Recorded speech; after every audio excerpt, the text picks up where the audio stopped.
right. Why don't we get started here? Things are slowing down a little bit. I expect we'll get quite a few other people joining us as we get started here, but we've got a lot of ground to cover.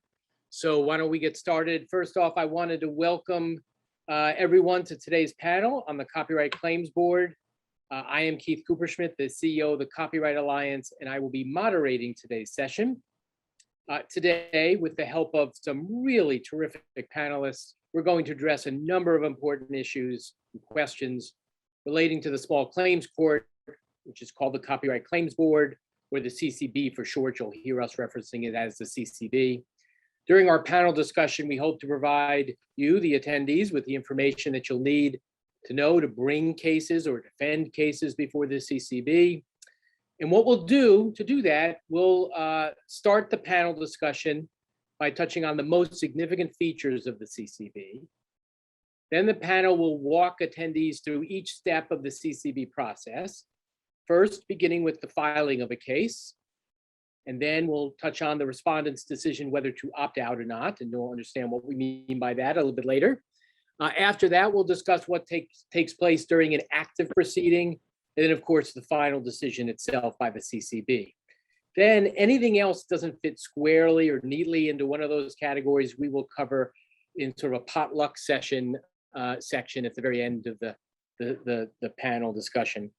And then if we have time permitting, we'll have a Q&A session at the very end. I want to note that we just found out that the last batch of final rules are set to be issued by the Copyright Office tomorrow. And so as a result, I'll kind of leave it up to our panelists how much detail they want to go and get into with these new rules. But hopefully we can provide you with some information that will be sort of official as of tomorrow. And before we begin the discussion, I want to make sure I thank our three sponsors, the Texas Accountants and Lawyers for the Arts, the American Society of Media Photographers, or ASMP, and of course my organization, the Copyright Alliance. And I also want to thank all the attendees for joining. If you have any questions for the panelists while you're listening today, please put them in the chat section, which you'll find at the very bottom of the screen. And then if we have time at the end, we'll hopefully have a chance to take a few questions that come up. So with that, let me kick things off by introducing our esteemed panelists and asking them to say a little bit about themselves.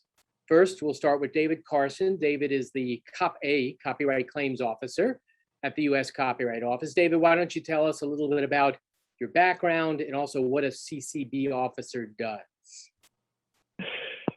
Thanks, Keith. Well, I've been practicing copyright law for over 40 years, hard to believe, but not enough to let me call myself an expert, but I can at least call myself a specialist.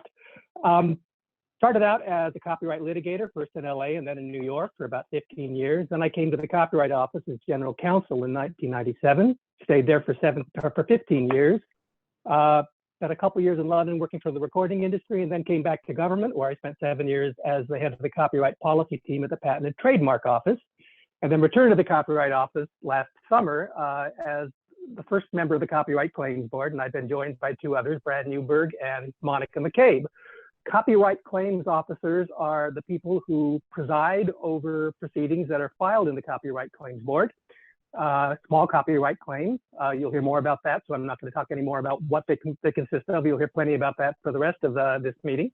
So we're the people sort of the final decision makers. We've had a lot to do with the construction of the rules and so on, and we're assisted by a very able team, one of whom is here with us, and you'll meet her in a moment. All right, that's a perfect segue for me to introduce Whitney Lewandowski, who is the Supervisory Copyright Claims Attorney. So Whitney, maybe you can also tell us a little bit about your background and also what a CCB attorney does. Absolutely. Thank you so much for inviting us this afternoon, Keith, and thank you to our co-hosts, ASMP and Tala. I will just say I come from a background of public information and education about copyright law. I've kind of traditionally found my job to be talking about copyright law to anyone, anywhere, whoever wants to hear it. And that means I've had a lot of experience talking to people with a lot of copyright experience and very little copyright experience, people who are just coming to the subject matter. And so I joined the Copyright Claims Board because I see that as a continuation, see the board as a continuation of my work to help people know about copyright law and how to resolve copyright disputes. So I serve as the supervisory copyright claims attorney. I have two colleagues, Maya Burchett and Dan Booth. They are both copyright claims attorneys, and we are your first line of response of information. So we are going to talk a lot about the resources that the CCB has for participants, but know that there are also people, the copyright claims attorneys, who will play a role throughout the proceeding to help people understand copyright law and making the best case before the CCB. All right, thank you very much, Whitney. As you can tell already, we have an all-star team here. So let me introduce the rest of the all-stars here. Tom Madry. Tom is the general counsel and head of national content and education for ASMP. Tom, why don't you tell us about your background and also about ASMP? Yeah, thank you, Keith. And let me say just how excited I am to have David and Whitney here, as well as yourself and Terica. ASMP has been around since 1944 and is one of the largest and oldest commercial photography trade associations in the world. We focus on advocacy efforts, both judicially and in Congress. But our main focus is to help the smallest of small creators, whether they're photographers, filmmakers, videographers, any kind of content creator, understand copyright, understand the business of the creative fields. And I'm certainly proud to be part of ASMP. I also am very honored to sit on the board of TALA, the Texas Accountants and Lawyers for the Arts. I'm here in Dallas, Texas, and TALA was formed in 1979 to provide pro bono legal services, both in the legal world and in the accounting world, to the arts. And so we work with a lot of performing arts groups and visual arts groups and creators of all types, all of whom are very excited about the CCB as ASMP is. This has been a legislative and advocacy priority for ASMP for probably close to a decade. And when it was signed into law, the CASE Act was signed into law, and we got the ball rolling here. It was one of the biggest victories for the smallest of creators. And I'm so proud to be on this panel and with this group. All right, thanks, Tom. And our final panelist is Terica Carrington. Terica is the Vice President of Legal Policy and Copyright Counsel here at the Copyright Alliance. Terica, if you wouldn't mind giving us a little background and about yourself and about the Copyright Alliance, and then maybe if you can say a few words about what the CCB is and why it was created. I mean, Tom touched on that a little bit. Maybe you have a little bit to add. Yeah, thanks, Keith. So just first of all, I just want to thank everyone for joining us, all of our attendees, and also thank you to all the sponsors for having us as panelists here to talk about the Copyright Claims Board. I know it's something that we're all very excited about. As Keith mentioned, I am VP of Legal Policy at the Copyright Alliance, which is an advocacy organization that advocates for the rights of creators all across the spectrum of copyright. So pretty much any kind of creator that you can think of, you can find within our membership. And personally, over the last several years, working on advocacy related to getting the CASE Act passed has been a big part of my job at the Copyright Alliance. And of course, more recently, we've kind of switched gears now that the CASE Act has passed to helping our individual creator members in particular become prepared for and understand, be educated about the Copyright Claims Board itself. So, you know, before we get into a bit more of a deep dive about what to expect, I'll just give a quick overview of the Copyright Claims Board, or the CCB, as we'll be referring to it throughout today's program. But this is a small claims alternative that was created to be an alternative to federal court for certain types of copyright claims. In federal court, it can cost around $500,000 to litigate a copyright infringement case from start to finish, which is far too expensive for most individuals and small businesses. So the CCB was created to be an affordable alternative to federal court to provide much needed access to justice. And so we'll get into some more details about what exactly that means, but I thought that would be just a nice overview to get started. And with that, I'll turn things back over to Keith. All right, thanks, Terica. So as we said, we're going to do this thing step by step, talk about filing a case all the way to the decision. Before we do that, though, before we do this deep dive, I'm going to ask the panelists to look at things more broadly at the CCB, right? So I'd like each of our panelists to name one key feature you think is worth highlighting about the CCB. I'm going to ask David, why don't you go first, if you don't mind? Oh, we can't. David, you're on mute. I was on mute, very sorry. One key feature of the CCB is that our process is relatively simple and streamlined. I say relatively because we're comparing it to a court. We certainly had plenty of people commenting on our proposed rules that they were incredibly complicated, and we tried to simplify them, but there are rules because you have to have rules. So we'll operate more or less like a court, but with much less process, and in a way that's perhaps halfway between what your experience in most courts would be and what your experience in a local small claims court would be. Basically, everything's done online. Like courts, we have discovery, which is a process in which the parties exchange information about the facts relating to the case.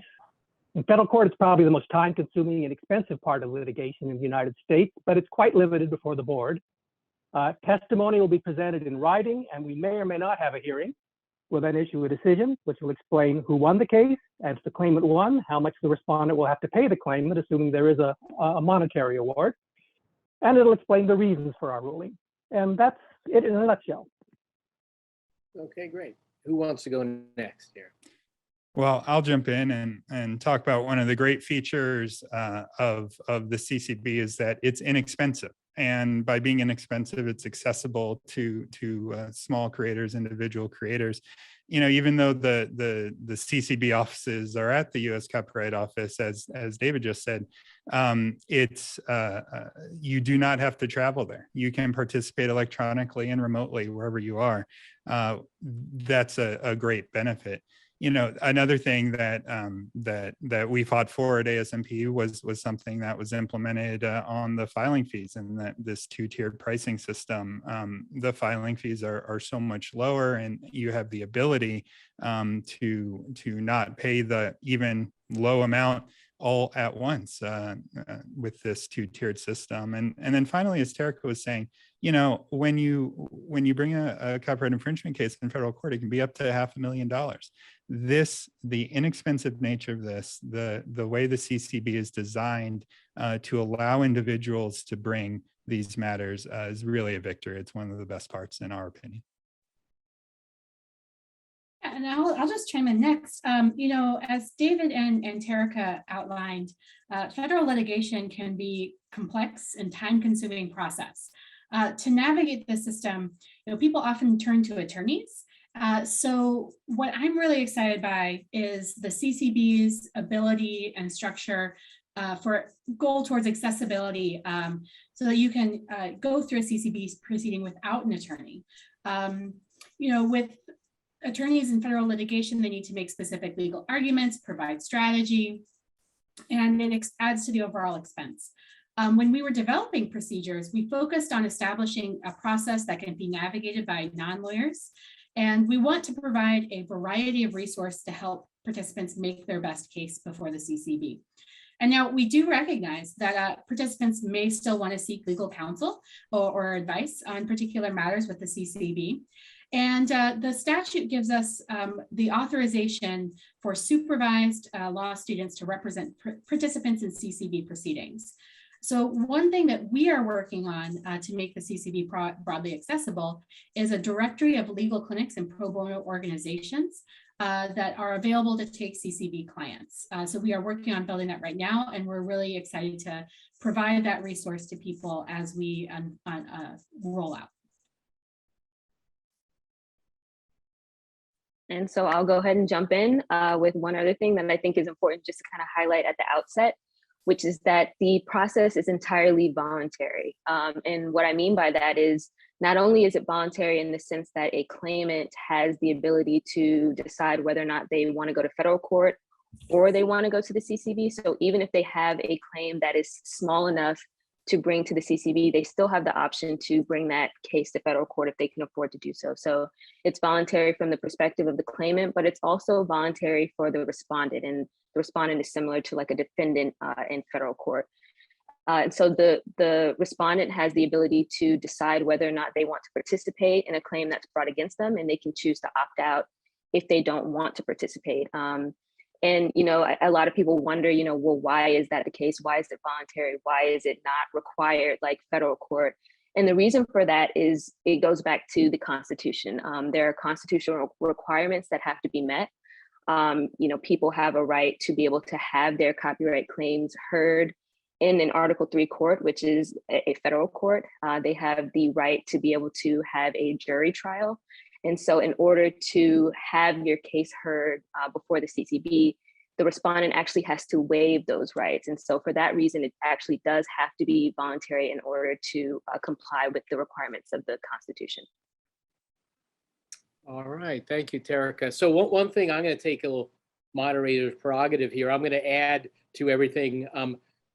This is a small claims court after all, right? So one of the things that highlights for me is the remedies, is that there are damage caps to make sure it is sort of a small claims court. So that damages could not exceed $30,000 in total damages for a case that you bring before the CCB, or $15,000 limit in statutory damages for one claim. So there are monetary limitations that you should be aware of if you're thinking about filing a claim. And the other thing is that there are no injunctions. If you go to federal court, you might be able to get an injunction. In other words, to get somebody to stop what they're doing, basically. There's sort of something we'll talk about later, similar to an injunction, but there are no formal injunctions. So, okay, so let's move on to kind of our first step in the process, which is filing a case. Before we do that, we're going to do that with each kind of big chunk of the CCB we take on. There's certain terms that you're going to need to know, some of which we've already kind of mentioned in our overview here. But we want to make sure everyone, we don't want to lose anyone. We want to make sure everyone's on the same page here and to make sure everyone understands the terms that we're using. So I'm going to call on Tom at first here in sort of like a speed dating type approach to ask him to explain very quickly some of these terms. So Tom, first, let's discuss how we refer to the parties in a CCB case. So who is a claimant, who is a respondent, who is a counterclaimant? Absolutely. So the text and the rules and the law have definitions for all of these people, but let's just break it down to who they are. The claimant is the person who initiates the proceedings in front of the CCB, and the respondent is the person against whom the proceedings are brought. Right now, there are certain types of claims that the claimant can bring, and I think we'll talk about what those are a little bit later. But you can imagine that if you are the creator bringing a claim of copyright infringement, then you would serve the respondent. The respondent can, in their response, become a counterclaimant, and at that point, they then have received the information of the claim and they are going to make a permissible counterclaim. Now, when I say things like permissible, all of these things are going to be outlined in the materials, both put out by the Copyright Office and Copyright Alliance and ASMP, a little plug in there. The one other subject I wanted to broach here is the statute of limitations. So in general, in copyright law in general, you have 3 years after the claim accrues, and that's the time period to bring your claim in front of the Copyright Claims Board. Now, there is a section in the law about tolling, which is tolling means stopping the clock on the statute of limitations claim during the period that the claim is in front of the Copyright Claims Board. There's some rules about that that we probably won't get to go into today. But when we talk about statute of limitations, I want you to really be thinking about that 3-year time frame from when the claim accrues. All right, thanks, Tom. David, back to you. Let's talk about the type of claims that can be brought before the CC, but also what type of claims cannot be brought before the CCB. Oh, I think you're on mute again. Sorry, 3 types of claims can come before the board. First of all, a claim for copyright infringement. That's a pretty simple one to understand, I think.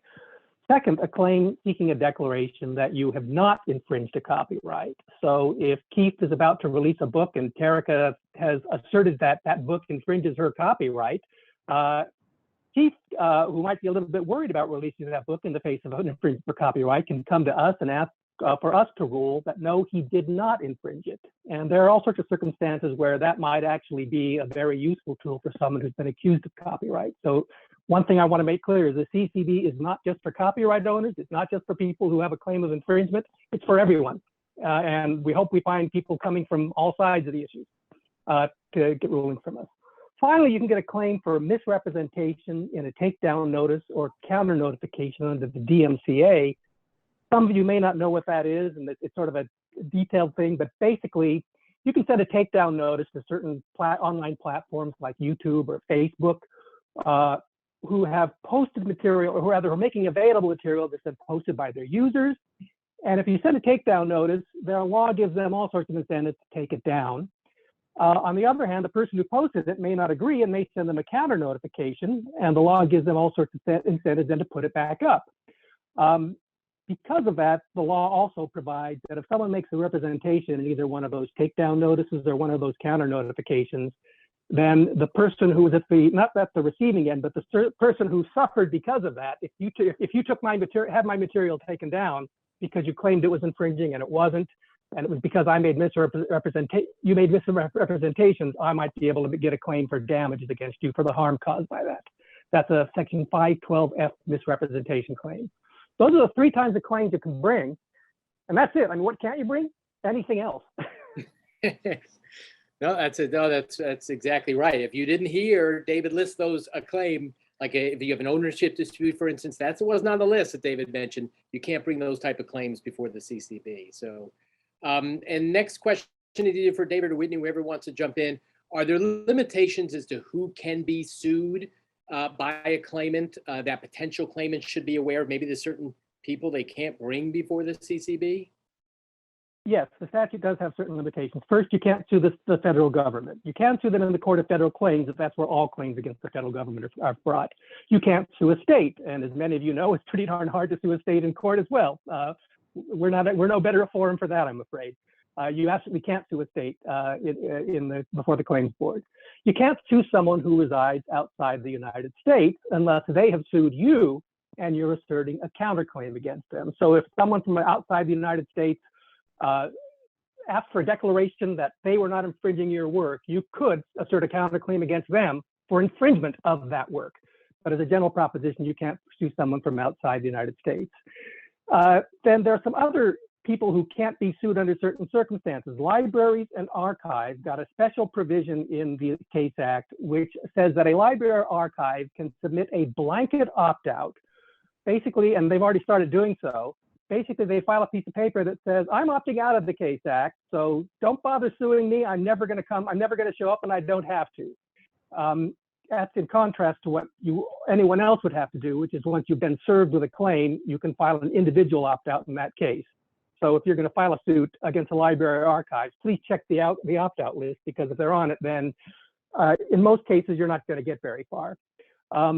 And finally, if you're suing an online platform like YouTube or Facebook, based on the fact that they're making available materials that a user posted online, you can bring a claim against them, but only if you have already served them with a takedown notice and they've not complied with it, or a counter notification they haven't complied with it. All right, thanks, David. And I want to point out before I go on, I noticed that Nora is from the Copyright Office is providing some very helpful kind of additional information, additional resources to supplement the responses of the panelists. So I encourage you to take a look at that in the chat as well while we're talking here. So thank you very much for doing that, Nora.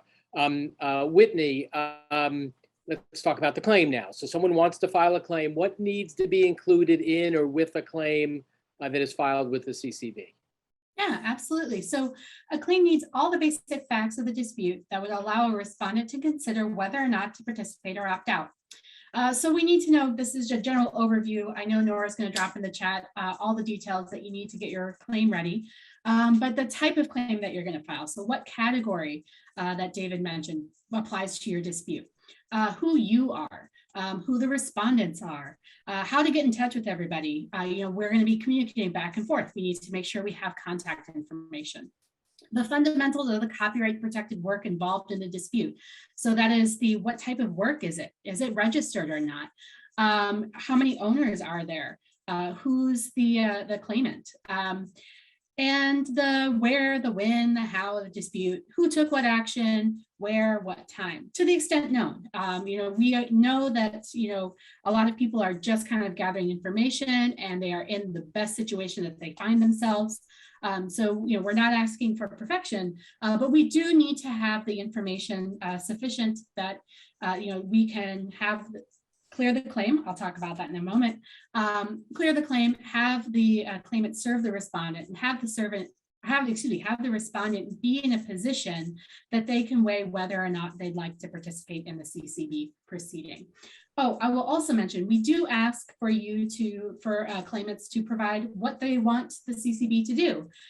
So for an infringement or misrepresentation claim, that'll be awards, damages. For the non-infringement claim, a declaration that the use is non-infringing. We'll also ask for some important documents, things like the work, websites, communications. That's optional at the initiation of the claim point. We'll take care of that if the proceeding goes active, but know that that's something that you can get in place early on when you first file your claim. All right, thank you, Whitney. I'm going to ask you a follow-up question here. So a claimant submits a claim to the CCB. The copyright claims attorney, like yourself, needs to review and approve that claim. What does that process entail? What happens if the claimant doesn't get it right the first time? Do they have a chance to fix it? Yeah, if they don't get it right, and how many opportunities do they get? Yeah, thank you. So yes, the copyright claims attorney reviews every claim that comes into the CCB for compliance.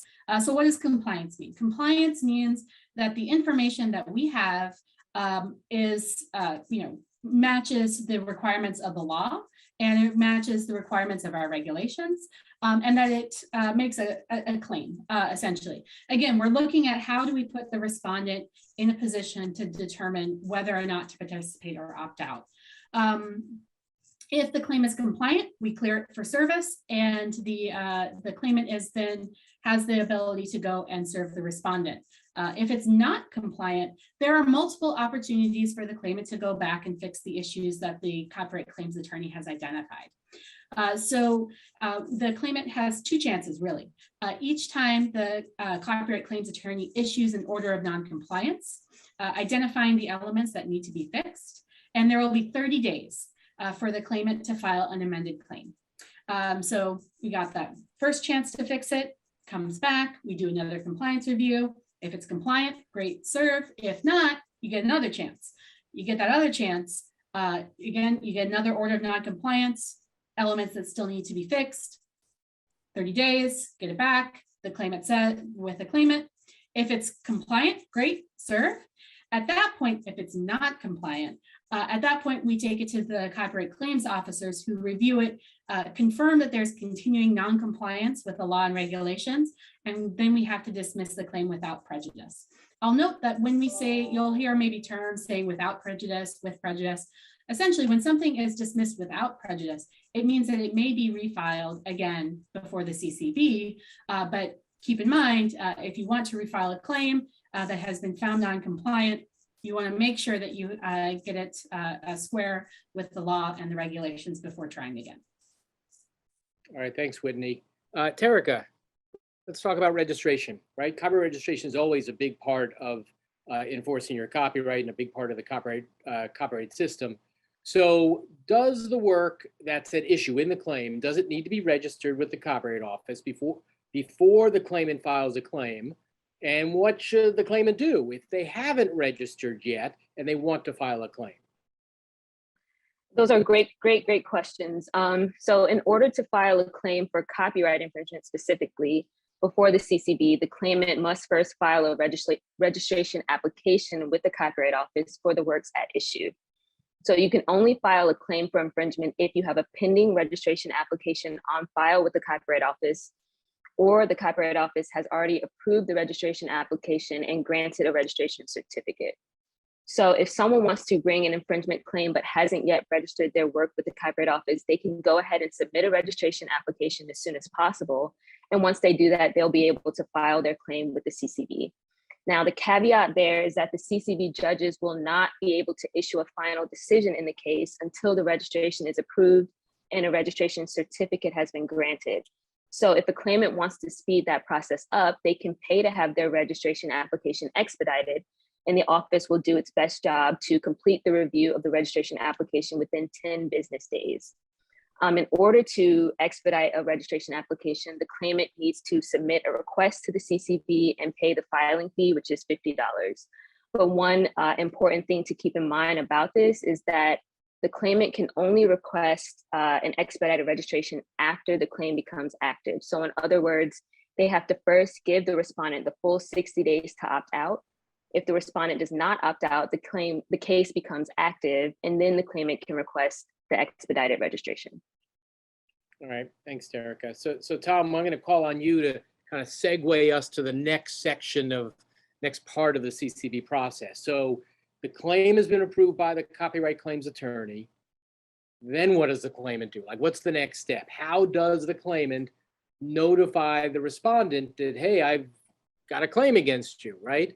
And presumably it's some type of notice. And so what are the elements of a proper notice to the respondent? Yeah, so once it's been approved, once you're ready to notify the other side, the claim is compliant, you have 90 days to serve the claim. And you're going to hear that term service. And there's really two types of service that I want to discuss. One is with serving individuals, right? The rules that govern process of service can vary from state to state. This is another place where the CCB handbook and all the additional materials are going to be incredibly helpful for you to determine how to serve your claim once it's been confirmed and approved. The individuals are one matter, but there's business entities as well. And there's a few specific things that you do want to keep in mind if you're going to be serving your claim on business entities. There's a database that the CCB has created for designated service agents for businesses. Now, if you're familiar with DMCA rules and the kind of designated agents for that, this is a separate database, okay? And businesses can opt to put a particular person to be served in this database. Now, if the respondent, if the person you're serving the claim upon is a business and has put their information in that database, then you absolutely have to follow that instruction and send your claim to that person. Now, that can be done by mail, of course, but the designated service agent can also elect to accept claims by email, and that will be noted in the database that the CCB has. If they are not listed there, then you would proceed like you would with an individual, which is serving the claim by mail under the particular steps that are required in the state that is relevant. There's also a concept of waiver of service. And you can ask the respondent to waive service by using a form that the CCB is going to provide. And that means that they've agreed to receive the claim without having been served according to the formal rules. Now, importantly, it does not mean that they've waived their right to opt out, okay? This just means that they have waived formal service and are receiving the claim. The respondent can choose to waive service because doing so gives them an extra 30 days to respond to the claim after the proceeding has become active. All of this related to how the claimant serves the claim upon the respondent is going to be detailed in the materials that I think we're going to talk about a little bit later from the CCB. All right, thanks, Tom. So let's talk about we filed the case now. We've kind of notified the respondent about the case. What does the respondent do? The respondent has a decision to make, right? Do they opt out or do they participate in the case? So first off, I guess for Whitney is how does the claimant know who to serve? Sure. So the claimant is going to serve depending on who the respondent is. So there's a couple, it's like a kind of a bit of a decision tree. that the claimant has to go through. As Tom mentioned, when we clear the claim for service, we're going to provide a packet of materials for the claimant to provide to the respondent. You kind of, again, you make that decision about service sort of when you file your claim by identifying who the claimant is. If the respondent is an individual, the claimant will generally serve that individual. If the respondent is a business, the claimant should first check that designated service agent directory. This directory, it provides that eligible businesses can designate an agent. When they designate an agent, that's the way that you have to serve. But there are advantages, right? A designated agent indicates that they can be served by mail and may also be served by email. That's an option. So a claimant who has a case against a respondent in the directory means that you will serve by mail or by optional email. And if the respondent is unknown, you have to take a step. If you don't know who your respondent is, your claim cannot go beyond compliance review. So if you don't know who your respondent is and the infringement involves online content, you might want to consider what's known as a 512H subpoena. This is a way to go to an online service provider to provide to get the identity of a potential infringer. Now, this is a process that is it's a bit involved. It involves the federal courts. We're going to have some set instructions available online to help claimants identify who the respondent is through this subpoena process. So really, we think of service as like a moment that happens when you have a process server or somebody, take these papers, deliver it to a respondent. But really, you're kind of thinking about service back when you file your claim and when you're considering who your respondent is, and you'll kind of give us some information related to serving your claim at that time. Okay, thanks, Whitney. So I'm going to go back to Tom here to ask him if you're a respondent and you want to litigate the case. In other words, you don't want to opt out. What do you do? Well, this one's pretty straightforward. If respondent doesn't opt out, then the case proceeds. If you don't opt out of the proceeding, the case becomes active, and the CCB will then provide you additional materials, including a scheduling order, which is going to set forth the next steps. So very straightforward. If you receive a claim and you don't wish to opt out, then you will the proceeding is going to become active, and you're going to get more information, including that scheduling order. All right, so then we're going to go to David. So what happens if the opposite is true? If the respondent wants to opt out, what does the respondent do? Can they just like pick up the phone and call the copyright office and say, hey, opt me out, or maybe just send an email to the copyright office? Or is there a more formal procedure for opting out? It's not quite that easy, but it's almost that easy. If you're served with initial notice of the claim, it will tell you about the CCB and how a proceeding works, and it will also tell you a little bit about the opt-out option, a little bit about the pros and cons, and most importantly, how, well, maybe not most importantly, but most importantly in response to this question, how you can opt out. There are two ways to do that. First of all, you can go online, which is the recommended way. The notice will tell you exactly how to do that. You just have to fill in some very basic information. You have to find your case name and number on a list that will pop up.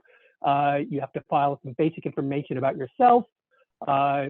You have to provide a particular key code that is going to be included with your initial notice, just so that when someone goes in to opt out of a claim, we're actually sure it's actually them because they've got the key code and not everyone else on earth has it.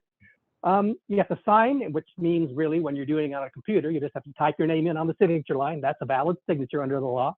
And you're done. You'll get an email confirmation almost instantaneously.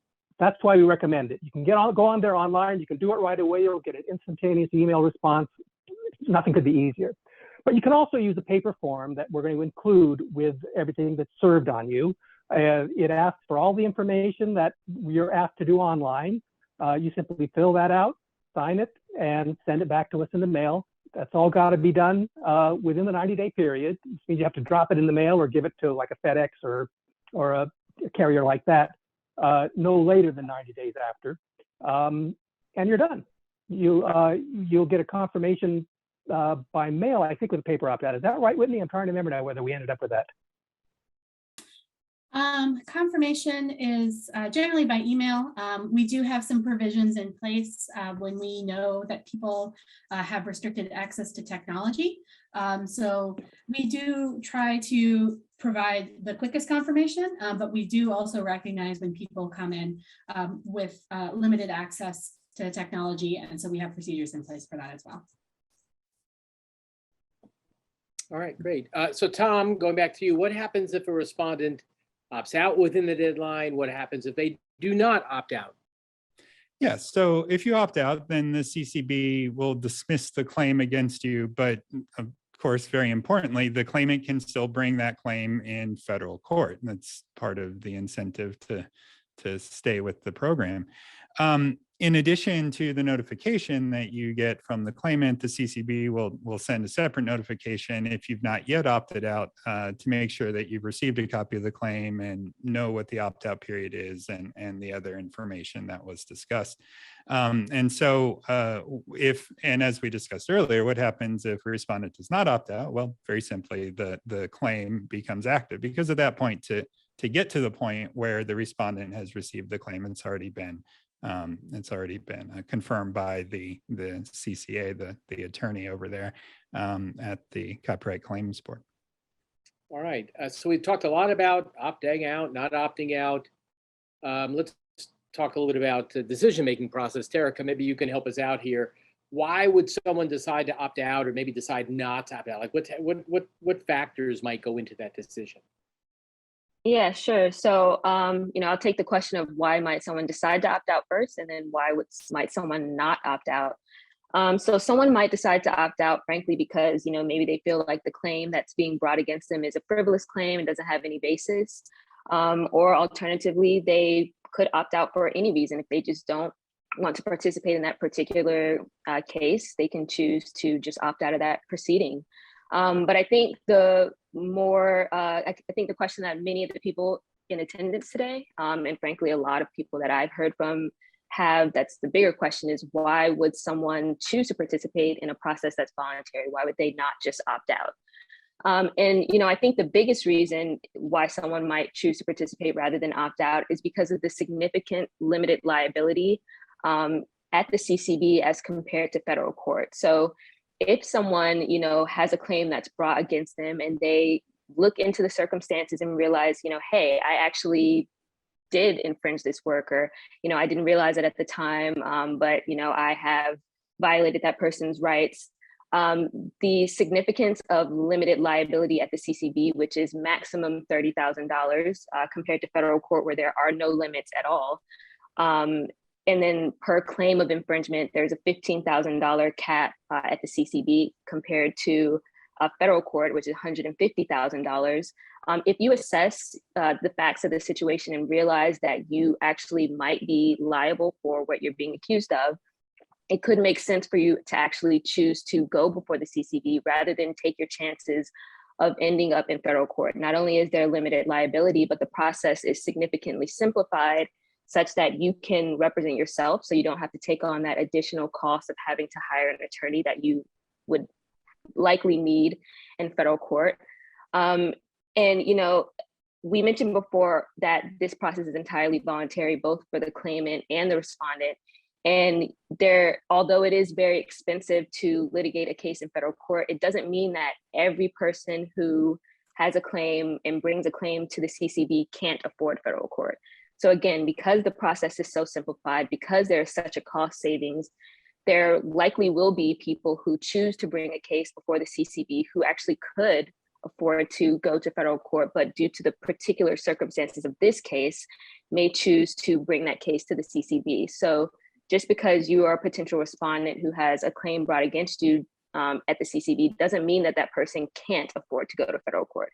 And so I think it's important to kind of weigh out the claim that's being brought against you, weigh out your potential liability, and really think about the fact that this person could afford to go to federal court potentially. And if that is the case, you would be opening yourself up to significantly more liability than if you just go with the case in the CCB.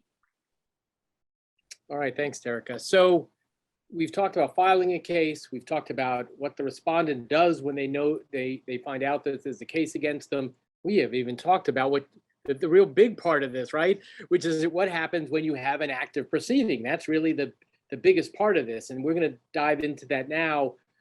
But before we do, we've got these kind of, like I said, speed dating questions, because we want to make sure you understand when we use terms, we want to make sure you understand what terms we're using here. So I'm going to call on Whitney here to talk a little bit about discovery. What is discovery? And in the process of discovery, there are terms like interrogatories, request for admissions, request for production of documents, very kind of legalese terms, perhaps. Maybe you can explain what those are, because we're going to talk a little bit about those. So Yeah, absolutely. So just to kind of orient us, we've got the claim, compliance, service. Now we're at that active proceeding. And as Thomas mentioned, we're going to issue that scheduling order. And the scheduling order sets forth what we're going to see in the active proceedings phase. And we kind of think about it, we have discovery, we have conferences, we have written testimony, we might have a hearing and a determination. Those are kind of the big chunks. But let's focus on sort of one of the technical terms, discovery. So discovery is the process of sharing information between parties about the evidence involved in the proceedings. This information includes documents, images, objects, or responses to formal questions. We have certain things, elements of discovery within a proceeding that allows people to exchange information in a structured way. So know that when parties are in an active proceeding, we'll be giving standard forms, standard questions, standard requests to both of the parties to kind of take the mystery and some of the complexity out of this discovery or information sharing process. So just to highlight some of the technical terms that you might hear, there's interrogatories. These are formal questions that asks the other party about information related to their proceedings. This is the who, the what, where, when, and why of a particular proceeding. The second thing is a request for admission. This plays a big role in federal courts. This is asking the other side to admit a certain fact or point or position. In the CCB, this is very limited. We only allow them when the parties really need them. But the other big part, so we have interrogatories, which is a term that you'll hear when you're involved with the CCB proceeding. But then the request for production of documents. This is a standard list of asking the other side, hello, I need any document that you're going to rely on, ones that you find important to your case and ones that might be important to mine. Again, when we're thinking about these terms, you're not going to be alone. We are going to be giving you standard lists, standard explanations, and we're going to make sure that we have conferences at the beginning of this process to make sure that everyone understands some of these terms that I've just talked about. thanks, Whitney. David, so let's say the window is passed, the respondent has not opted out. What happens next? Well, what happens next is first the claimant has to pay the remainder of the filing fee. Thomas alluded to the fact that we have a two-tiered filing fee. That was something we did after we got a lot of pushback to our initial notice of proposed rulemaking. So the filing fee remains at $100, but it's just $40 upfront. If the respondent does not opt out, in other words, if you have an active proceeding, then you have to pay the balance of that $100 fee, the additional $60. So that's the next step. We don't go forward till we have the second installment, shall we say, on the filing fee. Once that happens, then all parties who have not yet registered for the ECCB, our Electronic Copyright Claims Board, our online filing system, will have to register, because almost all papers are filed and served through the ECCB. I mean, one of the wonderful things about the ECCB is, unlike in federal court where you have to serve papers on parties, although I guess maybe with PACER that's not necessarily the case anymore, but in any event, everything basically is served by us. You file it with us, it gets served on the other parties. And once that happens, there will be a scheduling order issued, and I think Whitney mentioned that, and I think Tom may have even mentioned earlier as well, which will have deadlines for all the major steps in the case. And the first deadline is going to be for the respondent to file a response to the claim. We've talked a lot about the claim.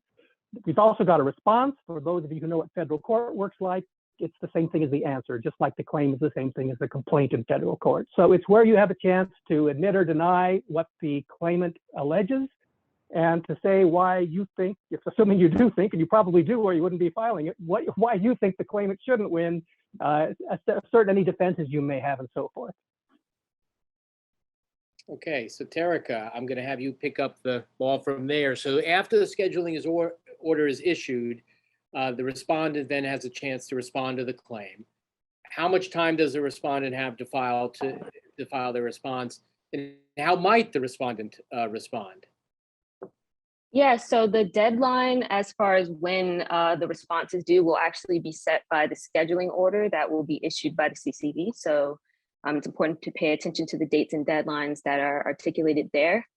And as far as how might they respond, one way that they can respond is to assert different defenses to the claim that's being brought against them. So a respondent can raise any of the defenses available under the Copyright Act. So one of the most known of those defenses is fair use. They can bring a fair use defense or any other defense under the Copyright Act, as well as any other defense available under the law. So for example, they might raise a defense about the statute of limitations. I know Tom touched on that earlier.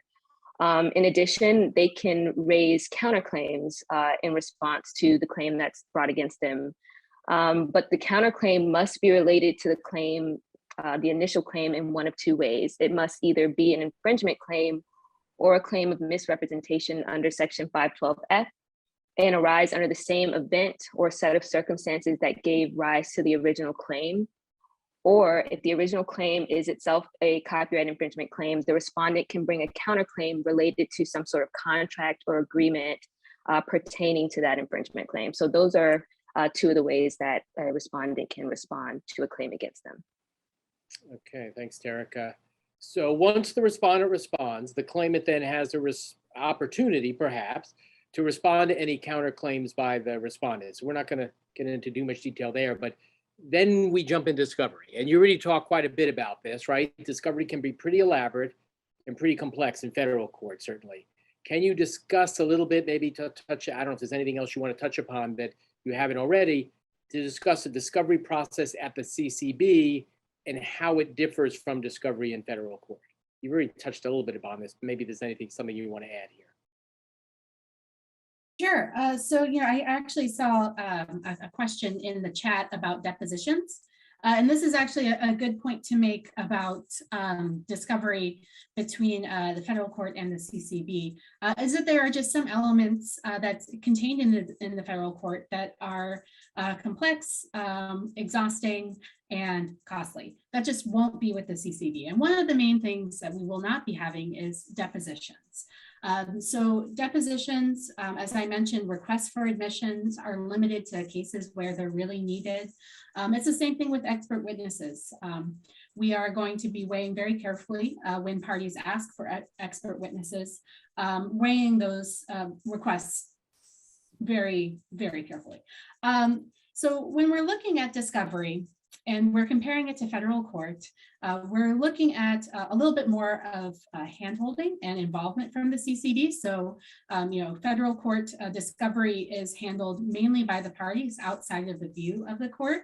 Handling the CCB discovery process, not just with the beginning conferences before the discovery period begins, but also with those standard sets of interrogatories and requests for production of documents, means that the process is not is much more circumscribed throughout the CCB proceeding. And I'll also note, we've talked about sort of the main track for a CCB proceeding, but the office will also provide a smaller claims track. So this is for, or what's sometimes known as microclaims. So for people with a certain level of damages, they can select a smaller claims proceeding, which is even more stripped down than a main small claims proceeding. And in a smaller claims proceeding, we're not even looking at sort of a standard discovery process. We're looking at an initial conference with the CCB officer, and the CCB officer really discusses with the parties what information is actually needed for each party to sort of make their case before the CCB. From that, the officer will provide further direction about discovery, but there it's really more narrowly tailoring discovery to just the elements that are needed for the proceeding. So that's really the big difference between federal courts and smaller claim and the CCB is that it's less complex, it is more standardized, and with the smaller claims proceeding, it even has the opportunity to be more narrowly tailored to the proceeding at hand. All right, David, Whitney talked a lot about discovery and you touched upon and others touched upon the scheduling order, and there are deadlines in there, right? And so what happens if a party misses a deadline? Is the case dismissed? And for that matter, just aside from deadlines, can the case be dismissed for other reasons beyond just missing deadlines?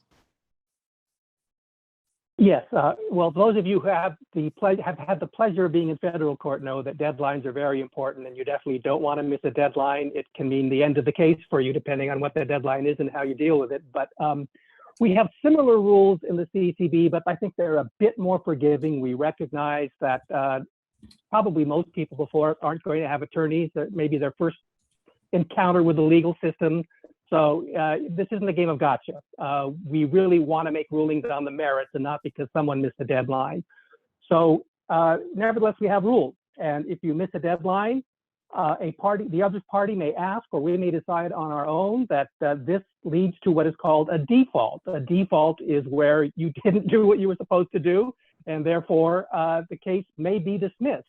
But it's not going to be instantaneously. We will send you a notice. We'll send you a follow-up notice. We'll do everything we can to get you back in the case.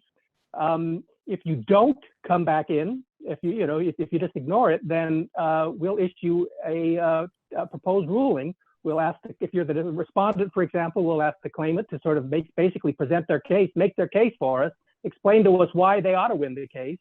We'll do a proposed, if we think it makes sense, if we think, yeah, they've made their case, we'll give the respondent one more chance to respond and say, hey, here it is, last chance to tell us why they're wrong. If they don't do it, then we'll issue a default determination. If they do it, we'll give the claimant a chance to respond one more time, and we'll ultimately make our ruling. So there's plenty of process here. Some people might think too many process, but the basic notion is that we really do want to get to a merits ruling, and to a certain degree, we're going to bend over backwards to give you the chance to explain to us your side of the case. But don't test the system too much, or you may find that our patience is worn out. We basically allow people to miss a couple of deadlines and go through this process, and after that, all bets are off. Keith asked whether there are other ways in which we might dismiss a case. Well, there is something in the statute which is called dismissal for unsuitability. And unsuitability is defined in the statute as including any of the following, but it says including, so it's not limited to the following. The failure to join a necessary party, that's a doctrine I'm not going to try to explain to you right now, but basically there are certain people who in a case just have to be in the case or the case can't go forward. Second, the lack of an essential witness, evidence, or expert testimony. One example would be, we can't issue subpoenas. So if there's a witness out there whose testimony is absolutely crucial, we can't really figure out what happened without that witness. We may end up saying, and you can't get them to show up, we may end up saying, look, this case is not suitable for determination by us because there's this key witness out there.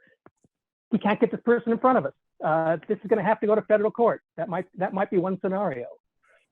Finally, the determination of a relevant issue of law or fact that could exceed either the number of proceedings we could reasonably administer or the subject matter competence of the CCB. Remains to be seen whether we're going to get so many claims that we have to start doing that, and it's hard to figure out how we'd actually figure out, all right, this one's in and that one's out, but at least that's in there to give us some wiggle room. And then again, unsuitability, as I said, it's a term that is not defined to its completion, so it may well be that in the course of a proceeding, we may find some other reason why a case just isn't suitable for us. I mean, to give you an example that'll never happen, if Oracle versus Google were filed before the Copyright Claims Board, I think we would have said at the very outset, unsuitable for us.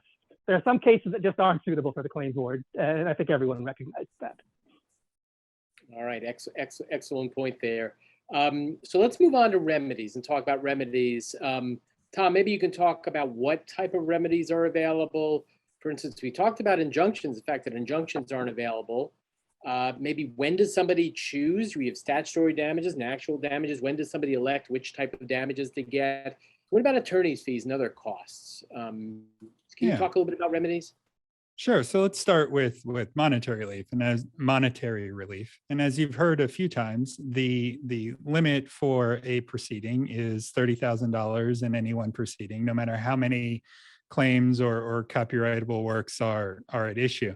When we look at monetary damages, we look at the same types of damages in federal court, meaning we have actual damages and the respondent's profits, or statutory damages. Well, actual damages are obviously those that you can prove. The actual damages and profits are the amount that you can prove to the CCB. But statutory damages don't require that proof. Now, statutory damages have limitations, additional limitations in the CCB. And so even though the cap on any one proceeding is $30,000, the cap on statutory damages for work is $15,000. So realize that if you have more than a few works and you're seeking statutory damages, then you may run up against that $30,000 cap. And that brings up that idea that has been talked about a few times. Maybe some cases aren't designed either on either side for the CCB. If you find that there's so many works and they all you're seeking statutory damages on all those works, then those caps may come into play. If you don't have your works registered timely, the statutory damage caps actually go down to $15,000 per proceeding and $7,500 per work. So, even though we have these great provisions in there about registration, you really need to make sure that you get those works registered timely under the current registration provisions that are in Section 412. Now, you mentioned infringements, Keith. Injunctions. And the CCB can't issue orders that require the infringer to stop infringing. There's an interesting provision that says that if the parties agree that one side is going to stop infringing, then that agreement can be reflected in the final determination.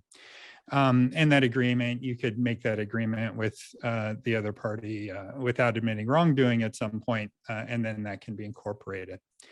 Attorney's fees are the last piece, and ordinarily attorney's fees are not the claimant, the successful claimant or successful respondent are not reimbursed for the cost for participating in the proceeding or hiring an attorney. But the CCB does have discretion. If a party operates in bad faith or acts dishonestly or is misleading, then the CCB can order that party to pay the other party's reasonable costs and attorney's fees with a cap. So the cap on that, if you have an attorney, is $5,000 for those reasonable costs and fees. And obviously that's a cap, so it could be lower. But if you are not represented by an attorney, then that cap is at $2,500 for your reasonable costs. There's also a provision that allows the CCB in extraordinary circumstances, if there's a practice or pattern of bad faith activity, to increase those amounts. But I think the thing to be thinking of there is that ordinarily, absent any of those bad faith exceptions, the successful party is not reimbursed for the costs and attorney's fees. And again, I'll go back to the idea that this body was designed for individuals to be able to bring their claims without having to hire an attorney to pursue them. All right, thanks, Tom. David, let me turn to you. So let's assume we've gone through this process and you've reached a decision, the CCB, not you in particular, although I guess with a micro claims case, it could be, it'd be only one officer involved. But so how do the CCB officers reach a decision in the case? Are your decisions precedential? How will the officers deal with questions that involve a circuit split? Like you have a circuit courts out in California have one view and maybe the ones in New York have a different view or something like that. How do you deal with all that? Well, first of all, we review the evidence, including testimony from the parties and witnesses, the statements from the parties, documents that have been submitted. If there's a hearing, what was said at the hearing. The first thing we have to do is figure out what the facts are. and we rely largely on the parties, almost entirely on the parties, to present those facts to us. We'll do our best to elicit the facts from them, but ultimately it's their job to do that. Once we figure out the facts, we got a pretty good handle on copyright law as it is, but we'll certainly do the research we need to do, and we'll listen to the arguments that the people make to us, and then we'll apply the facts to the law like any judge or group of judges do. Now, how do we reach a decision? We haven't had to yet. It'll be quite a few months before we have to, but we've got some experience working collaboratively ever since all three of us were on board as of last September, just in terms of making, recommendations on the regulations and so on. And I got to say, we're all strong-willed people who have our own views on things, and we've learned how to compromise, which isn't to say we have lots of differences of opinion, but sometimes we do. And I think what we've been doing in the last several months is good practice for a three-person body that has to make decisions to sort of figure out how we're going to make decisions together. And we actually work together very well. So I'm very optimistic that you're not going to have a whole lot of dissents. You may not have any dissents. Who knows? I mean, the fact that two of us may go one way and one may go the other way doesn't necessarily mean there's going to be a dissent written. So we'll see about that. With respect to precedential value, some of you may not know, but we have what is called a common law legal system, which means that when a court makes a decision, that decision is it's sort of bound by that decision subsequently. When a higher court makes a decision, lower courts are bound by it from that time forward. The Case Act says specifically that our decisions are not precedential. They're clearly not precedential to anyone else. So, if you like a decision you make, you can try to cite it to another court, and the court may or may not pay attention to it, but they certainly don't have to. We don't even have to pay attention to it, but I've got to tell you that it's hard to think that we're not going to be paying attention to what we did last time around, next time around. If we got the same facts and we're applying the same law, chances are we're going to come up with the same result, just out of self-respect, we don't want to be going this way in one case and that way in another case with the same facts. But Keith, you did mention a particular provision in the statute, which says that we have to apply the law that would have been applied in the court in which the case could have been filed. Most of you probably don't know, the U.S. courts are divided up into 12 regional circuits around the country. Each circuit has a particular court of appeals. Those courts sort of lay down the law. So when there are questions of how you interpret the Copyright Act, it happens that different circuits have different rules on how to apply the law. A very notable one would have been one that was decided in the Fourth Estate case a few years ago. In some parts of the country, the registration requirement as a prerequisite to suit meant that the Copyright Office actually had to act on your registration before you could file. In other circuits, it just meant you had to have filed your application, and once you did that, you could go forward. The Supreme Court finally settled that and said, no, the Copyright Office has to have acted on your registration before you could go. But up until that time, in California, you could have filed right away. In Denver, you would have had to wait until after the Copyright Office ruled. There are other areas where courts are split on issues today, and we're going to have to look at the court in which the claim could have been brought and apply the law of that court. So we may have inconsistent decisions. Let's say this were a few years ago, and we had that registration rule. If we had a case coming that would have been filed in California, we'd rule differently than if we had a case that would have been filed in Colorado.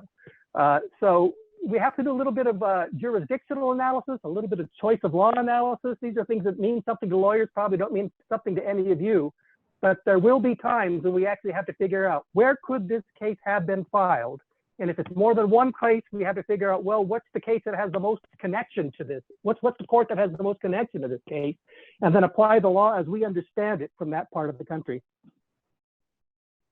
Okay, thanks, David. We're getting up against our deadline here, so I'm going to ask a few more questions, but ask our panelists to be a little brief if possible, so we can get to a couple questions and maybe respond to a question or two that we got from the attendees. So Tom, let's say a party gets a decision, but the losing party fails to comply with the decision, pay the damages or what have you. What can a party do to enforce the decision by the CCB? Yeah, well, real simply, if the CCB orders a respondent to pay damages and they fail to do so, then the claimant can ask a federal district court to take action to require payment on the CCB final determination. Terica, maybe you can talk very briefly about the safeguards that are in place to prevent abuse and bad actors. I know Tom kind of alluded to this a little bit, but maybe you can talk a little bit about that. Yeah, sure. So I'll just start off by saying, I think everyone who is interested in the CCB small claims process is also equally interested in making sure that it's not a process that is being subject to abuse or misuse. So there are definitely safeguards in place. I think the biggest one is the fact that the process is entirely voluntary. So if for whatever reason you feel like a claim is being brought against you that is abusive or in bad faith, you can always choose to opt out of the process. In addition, I think, Tom touched on these, but there are some penalties for bad faith actors and bad faith claims, including potentially being subject to attorney's fees and costs, and also potentially being banned from bringing additional claims to the CCB for a period of 12 months. And then another safeguard that's in place is that the Copyright Office has the ability to limit the number of claims that can be brought by any one claimant. And then finally, I'll just touch on to prevent any kind of abuse in the notice service of process.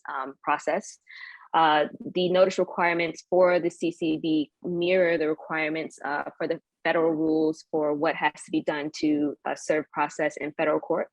But there's also an additional notice that would be provided by the Copyright Office just to make sure that the respondent is aware of the claim against them and knows all the information that they need to know about their rights with regard to the CCB. Thanks, Terica. So Whitney, sort of last question of the day here. We've covered a lot of ground. We've been flying through this, right? But hopefully people have come along with us and they kind of understand a little bit better about how this all works. But there are a lot of other resources out there, right? Because we've talked a lot and people might be going, oh, I'm confused by this, or I need more information on this. So maybe you can suggest some places that people can go if they want additional resources or additional information about the things we talked about today, or maybe even things we didn't touch upon today about the CCB. Yeah, absolutely. So throughout this presentation, my colleague Nora has been dropping in links from our website, ccb.gov. And this is sort of your first stop shop, whether you are a claimant or a respondent, to learn more about the CCB, the procedures, and the information that's needed to complete or participate in a CCB proceeding. This is going to be a growing resource. We launched last month, and we will be rolling out more and more guidelines, handouts, and we'll be showing off the handbook, which is going to be our, literal book in hand. If you are in the midst of a proceeding of the CCB, if you have a certain procedure, you can turn to the handbook and learn how to navigate. You can learn about the legal concepts related to that procedure. You can learn about what you need to do at a particular spot in a CCB proceeding. So we are going to be providing a wealth of resources. There was a question to hosts and panelists about choice of law, particularly as it regards to fair use. I'll just let you know the Copyright Office has a fair use index, which provides a summary of fair use cases across all of the circuits that David mentioned. And also, if you have a particular question, so you're going to ccb.gov, you're going to the handbook, you're reading the general information. If you have a specific question, you can always drop us a line at asktheboard@ccb.gov. All right, thanks, Whitney. I will add a little bit to what you said. You can also, the Copyright Office got some amazing resources. We're trying to keep up, I guess, right? Now we have our own CCB alert that we alert people what's going on at the CCB that you can sign up for.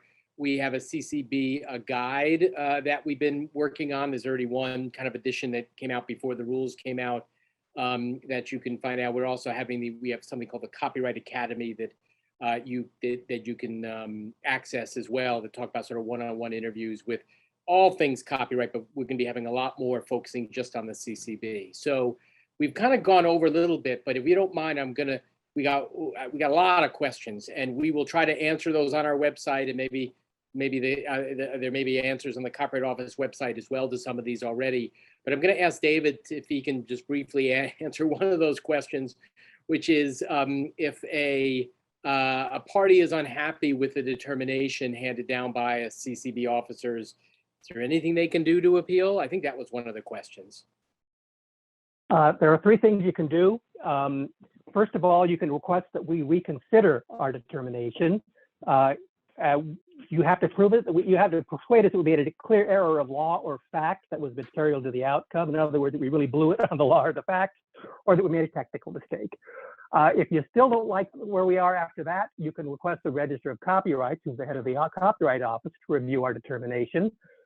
You have to persuade her that we abused our discretion.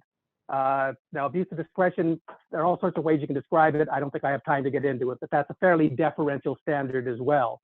And finally, if you're still unhappy, you can go to a federal district court to seek review. The grounds for that are pretty narrow. Actually, the grounds for all forms of review of us are pretty narrow. They basically track what is in the Federal Arbitration Act. In other words, if you lose at an arbitration and you want to go to a federal court to get it overturned, the law says there are certain things you have to prove that are pretty deferential, because arbitration is considered a voluntary way that parties get together to determine a dispute. I think that's the philosophy behind the review of our decisions as well. You all agreed to be here, so you're going to have a pretty deferential standard, such as fraud, corruption, misrepresentation, or other misconduct, that we exceeded our authority or failed to render a determination. Those are the kinds of things you have to prove. So it's pretty narrow, but there are certain avenues you can take, which I would say would be only in cases where we really blew it. Okay. And hopefully there aren't many of those cases, right, David? Oh, never, never. Never any case. All right, look, we've gone over our time here. I appreciate everyone's patience with us, and hopefully you've learned a lot. And I really want to thank everyone who hung in with us. If you asked a question and we weren't able to answer it, we will do our best to answer it on our website, the Copyright Alliance website. So I encourage you to go to our website and check it out. Give us a week or two to respond. But we'll do our best to try to respond to all the questions that came in here. And I want to thank each and every one of our panelists and our sponsors here, especially our panelists did just an amazing job as we flew through a lot of material, which was really tough. So hopefully everyone got a lot out of that. And hopefully we're very much looking forward to the CCB formally opening up its doors sometime in the very near future. And once again, thanks everyone for participating as attendees, as panelists, and also to our sponsors. Thanks again, everyone. Thank you. Thanks, Keith. Thanks, everyone.